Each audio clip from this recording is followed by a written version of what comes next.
Top 10 գործողությունները, որոնք կարող են մարզչին հանել հունից։ Հեռախոսով խոսել պարապելու ընթացքում։ Давай 4-րդ։ Ուշանալ։ Ուշանալը 3-րդ։ Բարձր խոսել հեռախոսով, երբ մյուսները մարզվում են։ 4-ը ասեցինք, 5-ը ասեցինք, բարձր խոսել 2։ Ну давай это 7։ Մարզվել ականջակալներով եւ չլսել մարզչի ցուցումները։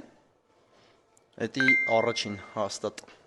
Սխալ կատարել տեխնիկան, ճիշտ տեխնիկան ցույց տալուց անմիջապես հետո։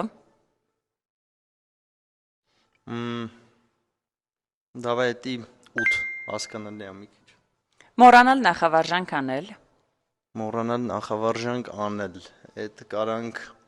լավ ներելի է 9։ Մարզման կեսից գնալ։ Մարզման կեսից գնալ 2 հաստատ։ Բաց թողնել ոտքի օրը։ Давай это 5։ Շատախոսել մարզման ընթացքում ուրիշ մարզվողների հետ։ 6։ Շեղվել ծրագրից կատարել ուրիշ վարժություն։ Դա արդեն 10։